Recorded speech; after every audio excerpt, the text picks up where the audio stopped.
Tembaş û xweş temaşevanên hêja hûn bi xêratin rêzê dersên me yên kurmancî. Mijara me ya îroyîn 1, 2, 3, 10, 20, 100, 200, 1000, 100,000, nîv, 4, 1, pêncemîn, yazdemîn, ji sedî 1, ji dehan 4 û her wekî din. Wek ku hûn jî dibînin em bi hejmar û reqeman re alaqedar dibin. Yanê mijara me jimarnav in. Kerem bikin em bi hev re dest pê bikin. Jimarnav. Ev cure peyvên ku hejmar an jî pîvana hin tiştan bi awayên têvel bi mirovan didin zanîn û di gotinê de bi navderê ve dibin an jî dikevin şûna navderê. Wê dinimînin û lê vedigirin. Jimarnav ne bi reqeman, divê bi tîpan bên nivîsîn. 4 cure jimarnav hene. Hejmarên bingehîn, hejmarên dabeşkirinê, hejmarên rêzkirinê, hejmarên hokerîn. 1. Hejmarên bingehîn. 1, 2, 3, 4, 5, 11, 12, 13, 14, 20, 30, 40, 50, 60, 100, 200, 300, 1000, 2000, 3000, milyonek, 2 milyon, 3 milyon, milyarek, 2 milyar, 3 milyar her wekî din. Mînak, ji 10,000 zêdetir Kurd qetil kirin bi çekên kimyevî li Helepçeyê. Mêjiyê min bû 4 perçe, min di her perçeyekî de şaristaniyek ava kir. 2. Hejmarên dabeşkirinê.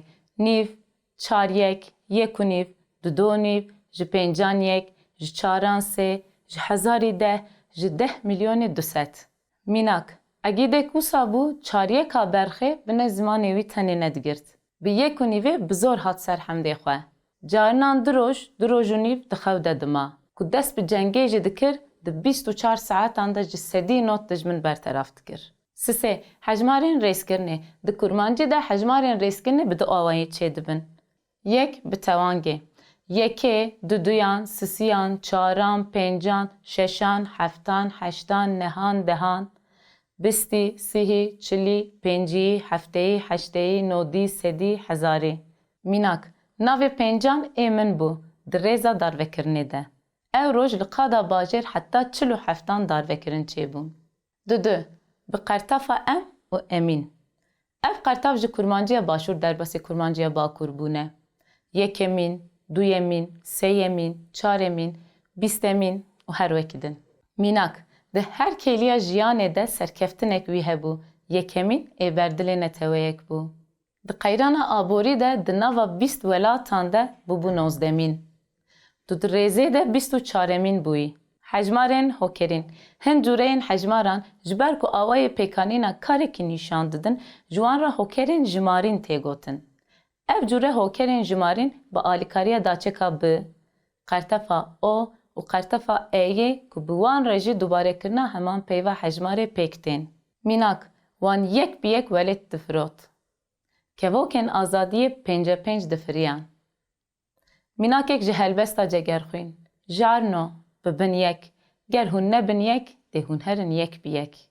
Nivîsîna hejmaran 1 ji 11 heta 19 hejmar kelî jîne û bi hev ve tên nivîsîn. Wekî din hejmar ji hev cuda tên nivîsîn. Mînak, 19 hejmarekê fere.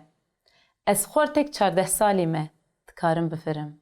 2. Di nivîsên wêjeyî de hejmarên biçûk bêtir bi tîpan tên nivîsîn. Mînak, 4 pirtûkên Mehmet Uzun li ser jiyana min pir bandor kirin. 3. Di vegotinên zanistî de hejmar bi reqeman tên nivîsîn. Mînak, dinya di 24 saetan de li dora xwe dizivire. 4. Di dîrok û saetan de hejmar bi reqeman tên nivîsîn. Mînak, di 15 gulanê de çalakî tên li darxistin. Bûyer serê sibehê di saet 8 de pêk hat. 5. Di hejmarên mezin de ciyê sıfıran bi peyvên hejmarî tên dagirtin.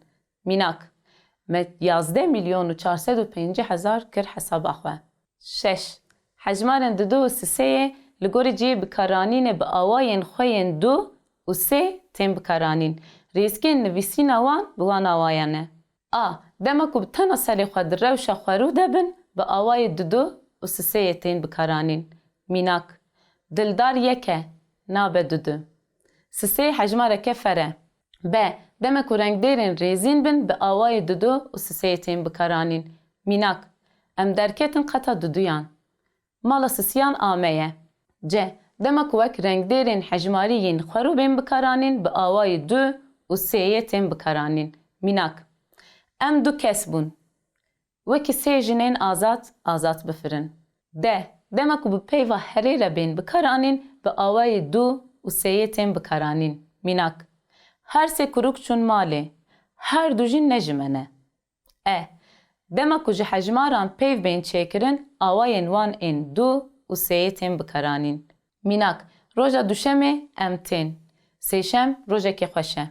بله تماشاوانین هیجا ام گاشتن داویا برنامه خویا ایروین. حتی برنامه که دن بمینن دخیر و خوشیده.